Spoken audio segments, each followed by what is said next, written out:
Desci para beber água de madrugada e ela estava na sala de camisola transparente, me olhou e disse: "Sua esposa não precisa saber o que acontece aqui.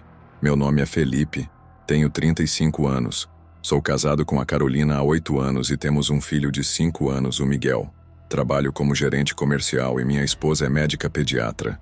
Nossa rotina é bem puxada, os dois trabalhamos muito. Então, há cerca de 1 ano, contratamos uma babá para ajudar a cuidar do Miguel durante a semana. Fizemos o processo de seleção com muito cuidado. Pedimos referências, checamos antecedentes, fizemos entrevistas. Queríamos alguém responsável, carinhoso com crianças, de confiança. Depois de entrevistar várias candidatas, escolhemos a Júlia. Júlia tinha 23 anos, estava cursando pedagogia na faculdade e tinha experiência como babá há 3 anos. Ela tinha ótimas referências das famílias anteriores. Todas falavam maravilhas dela. Era atenciosa, pontual, carinhosa com as crianças. Parecia perfeita para o trabalho. Nos primeiros meses, Júlia foi exemplar. O Miguel adorava ela, sempre animado quando ela chegava. Ela ajudava com a lição de casa dele, brincava, levava no parque, preparava lanches saudáveis. Carolina e eu ficamos muito satisfeitos com a escolha. Júlia era bonita, isso era inegável. Jovem, cabelo castanho comprido, corpo atlético, sempre bem vestida. Mas ela mantinha uma postura completamente profissional. Tratava a gente com respeito, focava inteiramente no Miguel, nunca dava motivos para qualquer desconforto. A rotina era simples. Júlia chegava às 7 da manhã, ficava com o Miguel até às 6 da tarde, quando eu ou a Carolina chegávamos do trabalho. Algumas vezes, ela ficava até mais tarde se a gente precisasse trabalhar além do horário. Mas sempre combinávamos antes e pagávamos as horas extras. Tudo mudou quando Carolina precisou viajar a trabalho. Era um congresso médico em outra cidade, 5 dias fora. Ela ficou preocupada em me deixar sozinho, cuidando do Miguel e trabalhando, então sugeriu que a Júlia ficasse dormindo em casa durante esses dias, para ajudar mais. Conversamos com a Júlia e ela aceitou. Tínhamos um quarto de hóspedes que ela podia usar. Ela trouxe algumas roupas e se instalou. Carolina viajou numa segunda-feira de manhã e eu fiquei responsável pela casa, pelo Miguel e pelo trabalho. Os 2 primeiros dias foram tranquilos. Júlia mantinha sua rotina normal, cuidava do Miguel durante o dia, preparava o jantar para nós, 3, e depois se recolhia para o quarto dela. Ela era respeitosa, não invadia nosso espaço. Tudo muito profissional. Mas na quarta-feira à noite, as coisas começaram a ficar estranhas. Eu tinha colocado o Miguel para dormir por volta das 9 da noite. Estava cansado de um dia cheio de reuniões. Então desci para a cozinha pegar um copo d'água antes de ir dormir também. E quando cheguei na cozinha, a Júlia estava lá. Ela estava usando um pijama que eu não tinha visto antes. Shorts bem curto e uma blusa de alça fina, bastante decotada. Era muito diferente das roupas comportadas que ela normalmente usava. "Oi, Felipe", ela disse com um sorriso. "Também veio beber água?" "É", eu respondi, indo até a geladeira. "Dia cansativo, imagino", ela disse, se aproximando. "Deve ser difícil trabalhar o dia todo e ainda cuidar do Miguel sozinho. Você é um pai muito dedicado. A gente faz o que tem que fazer", eu disse, enchendo meu copo. "Mas você ajuda muito. Facilitou bastante essa semana." Ela ficou bem, perto de mim, mais perto do que seria normal. "Eu faço tudo o que posso para ajudar essa família. Vocês são muito especiais para mim." Eu dei um passo para trás, desconfortável com a proximidade. "Que bom. Bom, vou subir." "Boa noite, Júlia." "Boa noite, Felipe." Ela disse, me olhando de um jeito estranho, demorado. Subi rapidamente para o meu quarto. Talvez eu estivesse imaginando coisas. Talvez ela só estava sendo simpática. Mas alguma coisa no tom de voz dela, na linguagem corporal, me deixou inquieto. No dia seguinte, quinta-feira, tudo pareceu normal de novo. Júlia estava com suas roupas comportadas, focada em cuidar do Miguel. Eu pensei que tinha realmente imaginado a estranheza da noite anterior. Mas naquela noite, por volta das 2 da madrugada, acordei com sede. Desci cuidadosamente as escadas, tentando não fazer barulho para não acordar ninguém. Cheguei na cozinha e acendi a luz.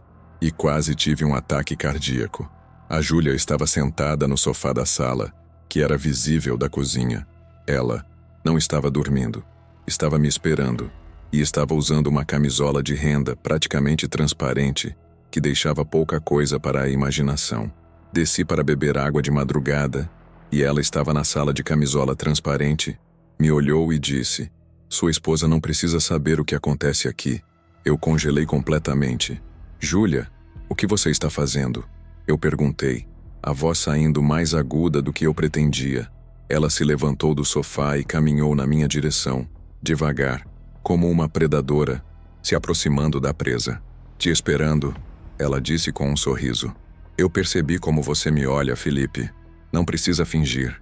"Eu não olho para você de jeito nenhum," eu disse, dando passos para trás. "Você trabalha para mim e minha esposa. Cuida do nosso filho. Isso é completamente inapropriado." "Inapropriado," ela repetiu, rindo baixinho. "Felipe, não se faça de santo. Você é homem, eu sou mulher. Sua esposa está longe. É natural. Não tem nada de natural nisso," eu disse, minha voz ficando mais firme. "Você precisa voltar para o seu quarto. Agora." Ela parou de avançar, mas não se moveu para trás. "Ou o quê? Você vai me mandar embora? E vai explicar para sua esposa o porquê? Vai contar que a babá tentou te seduzir? Ela vai acreditar? Ou vai achar que você fez alguma coisa para me encorajar?" Meu sangue gelou. Ela estava me ameaçando. "Olha, Júlia, eu não sei que jogo você está jogando, mas não vai funcionar. Amanhã de manhã, você vai fazer suas malas e sair dessa casa. Vou pagar até o final do mês, mas não quero você perto da minha família nunca mais." O rosto dela mudou completamente. O sorriso sedutor virou uma expressão de raiva pura. "Você vai me demitir? Por quê? Porque te ofereci algo que você claramente quer, mas tem medo de admitir?" "Eu não quero nada," eu disse. "Agora sai da frente e volta para o seu quarto." Ela cruzou os braços. Não até a gente conversar direito. "Não tem nada para conversar," eu disse, pegando meu celular do bolso. "Ou você volta para o quarto agora, ou eu ligo para a polícia." Ela riu, mas era um riso nervoso. "Polícia? E vai dizer o quê? Que a babá está de camisola na sala? Não é crime. Eu vou dizer que você me convidou, que você vem flertando comigo há semanas. Quem eles vão acreditar?" Eu comecei a gravar no celular discretamente. "Júlia, pela última vez, volta para o seu quarto. Amanhã você sai dessa casa." Ela percebeu o celular na minha mão. "Você está me gravando?" Ela gritou, tentando pegar o telefone. "Apaga isso." Eu me afastei. "Não. Isso é prova do seu comportamento. E amanhã vou mostrar para minha esposa e decidir se vamos tomar medidas legais." Ela começou a chorar. "Por favor, Felipe. Eu preciso desse emprego. Desculpa, eu não sei o que deu em mim. Foi um momento de loucura. Não vai acontecer de novo, eu juro." "Não importa," eu disse. "A confiança foi quebrada. Você tem que ir embora." Ela correu para o quarto dela, ainda chorando. Eu fiquei ali na sala, tremendo, processando o que tinha acabado de acontecer. Minha babá tinha tentado me seduzir, tinha me ameaçado. Tudo enquanto meu filho dormia no andar de cima. Fiquei acordado o resto da noite, alerta, com medo do que ela poderia fazer. Tranquei a porta do quarto do Miguel e a minha também. Fiquei pensando em ligar para a polícia, mas não sabia se tinham feito algo criminoso o suficiente. Ela não tinha me tocado à força, não tinha me ameaçado de violência física. Às 6 da manhã, ouvi barulhos no corredor. Era a Júlia arrumando suas coisas. Desci e a encontrei na sala com 2 malas. "Eu estou indo embora," ela disse, evitando meu olhar. "Desculpa por tudo. Por favor, não conta para as outras famílias. Eu preciso trabalhar. Eu vou pensar sobre isso," eu disse. "Depende do seu comportamento daqui para frente. Se você me deixar em paz, se não tentar contato, eu não vou estragar sua reputação. Mas se você tentar qualquer coisa, qualquer vingança, eu mostro as gravações para todo mundo que você procurar emprego." Ela assentiu, pegou as malas e saiu. Assim que a porta fechou, eu respirei aliviado, mas sabia que não tinha acabado. Eu precisava contar para a Carolina, preparar uma explicação para o Miguel sobre por que a Júlia tinha ido embora e lidar com as consequências emocionais do que tinha acontecido. Quando a Carolina chegou da viagem na sexta à noite, eu contei tudo. Mostrei as gravações. Ela ficou chocada, furiosa, mas não comigo, com a Júlia. "Como ela usou?" Carolina disse, vendo o vídeo. "Nós confiamos nela com nosso filho." "Eu sei," eu disse. Foi horrível, mas pelo menos ela foi embora sem fazer mais problemas. Você fez a coisa certa gravando, Carolina disse, me abraçando. Se não tivesse, ia ser sua palavra contra a dela. E infelizmente, as pessoas sempre assumem o pior. Nos dias seguintes, Carolina e eu conversamos muito sobre o que tinha acontecido. Sobre confiança, sobre como é difícil encontrar pessoas confiáveis para cuidar de crianças, sobre como predadores podem estar em qualquer lugar. Decidimos contratar uma nova babá, mas, dessa vez com precauções extras. Instalamos câmeras nas áreas comuns da casa, não só para segurança, mas também para ter registros em caso de qualquer problema futuro. E decidimos que se alguma vez precisássemos de alguém dormindo em casa, seria sempre com os 2 pais presentes. Pensamos em denunciar a Júlia formalmente, mas nosso advogado disse que seria difícil provar assédio sexual sem mais evidências de um padrão de comportamento. A gravação mostrava ela fazendo propostas, mas não ameaças explícitas de violência ou extorsão. Seria uma batalha legal longa e cara e no final, talvez não desse em nada. Decidimos simplesmente deixar para lá, desde que ela nos deixasse em paz. E ela deixou. Bloqueamos o número dela. Bloqueamos nas redes sociais. Não tivemos mais notícias. Mas cerca de 3 meses depois, recebi uma mensagem de um número desconhecido. Era de uma mãe que estava considerando contratar a Júlia como babá e tinha conseguido nosso contato através de uma referência antiga que a Júlia tinha dado. A mãe me perguntou sobre nossa experiência com a Júlia. Fiquei em um dilema ético. Por um lado, eu tinha prometido não estragar a reputação dela se ela nos deixasse em paz. Por outro lado, eu não podia, em boa consciência, recomendar alguém que tinha feito o que ela fez. Decidi ser honesto sem entrar em detalhes. Disse que tivemos que terminar o contrato dela por comportamento inapropriado, que não recomendávamos, mas não dei mais informações. A mãe agradeceu e disse que isso era suficiente para ela decidir não contratar. Pessoal, se você está chocado com essa história, não esquece de se inscrever no canal, deixar aquele like maroto e comentar aqui embaixo o que você faria nessa situação. Isso ajuda muito o canal e me dá força para continuar trazendo essas histórias insanas. Algumas semanas depois, recebi outra mensagem similar. E mais outra. Aparentemente, a Júlia estava dando nosso nome como referência para várias famílias. Cada vez que alguém me perguntava, eu dava a mesma resposta vaga, mas honesta. Até que um dia recebi uma ligação de uma dessas mães, a Patrícia. Mas dessa vez, ela não estava perguntando sobre referências. Ela estava me agradecendo. Felipe, a Patrícia disse, você me salvou de um erro terrível. Eu não contratei a Júlia por causa do que você disse. E adivinha, ela tinha tentado a mesma coisa com o marido de uma amiga minha, numa situação similar. Como assim? Eu perguntei, sentando. Minha amiga Renata contratou ela como babá, a Inês. Patrícia explicou. Algumas semanas depois, o marido da Renata estava em casa sozinho com as crianças, porque a Renata tinha saído. A Júlia fez exatamente o que você descreveu. Apareceu com roupas provocantes, fez propostas, tentou seduzir. Por sorte, o marido da Renata gravou também e mostrou para ela. Eles demitiram a Júlia na hora. Eu fiquei chocado. Então era um padrão. Ela fazia isso sistematicamente. Parece que sim. A Patrícia confirmou. E quando a Renata contou para outras mães no grupo de WhatsApp, mais 2 disseram que tinham ouvido histórias similares sobre a Júlia. Ela tem um histórico. Depois dessa conversa, Carolina e eu decidimos que precisávamos fazer algo mais concreto. Não podíamos deixar a Júlia continuar fazendo isso com outras famílias. Entramos em contato com as outras vítimas que a Patrícia tinha mencionado e propusemos fazer uma denúncia coletiva.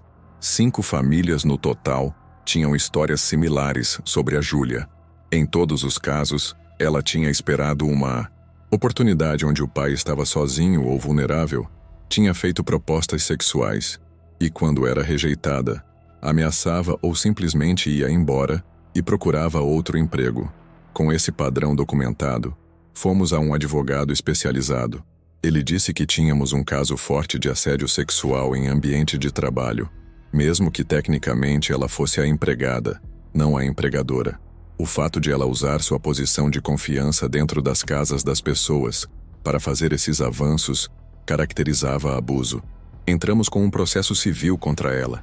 Não queríamos destruir a vida dela, mas queríamos que ela parasse, que entendesse que suas ações tinham consequências e que não pudesse fazer isso com outras famílias.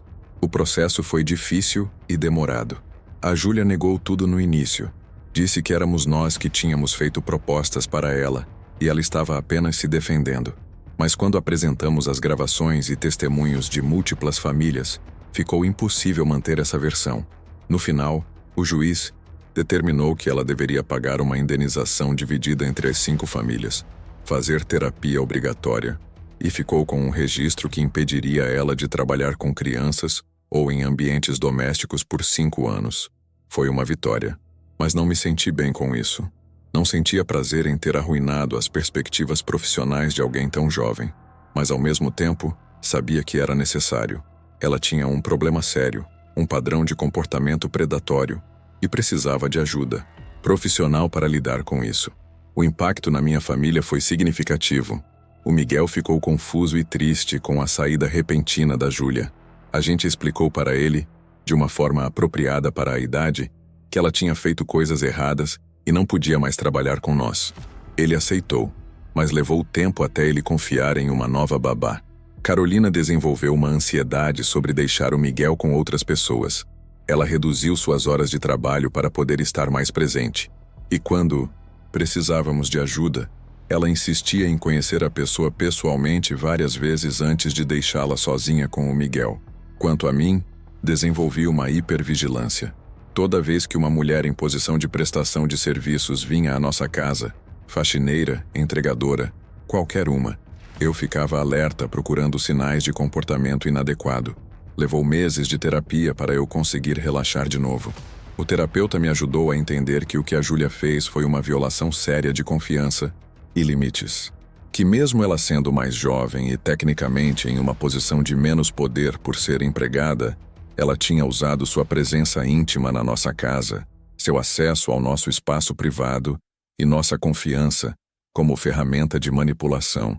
Ele também me ajudou a processar a culpa que eu sentia, porque por mais racional que eu fosse, parte de mim se perguntava se eu tinha feito algo para encorajar o comportamento dela. Será que eu tinha sido gentil demais? Será que algo na minha linguagem corporal tinha sido mal interpretado? Mas o terapeuta foi claro. Nada do que eu fiz justificava o comportamento dela.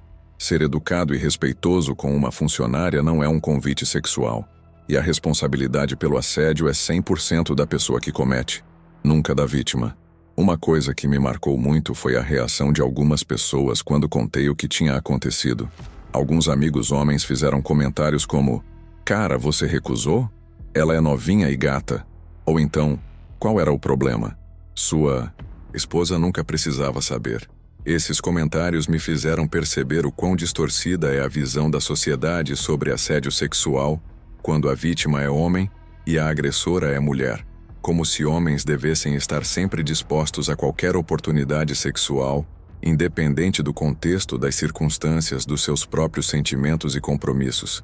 Mas eu amava minha esposa, amava minha família, e mesmo se não fosse casado, não seria ok a Júlia fazer o que fez. Ela estava em uma posição de confiança dentro da minha casa. Estava sendo paga para cuidar do meu filho.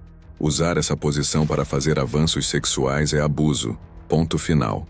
Outro aspecto perturbador foi descobrir o quanto a Júlia era calculista.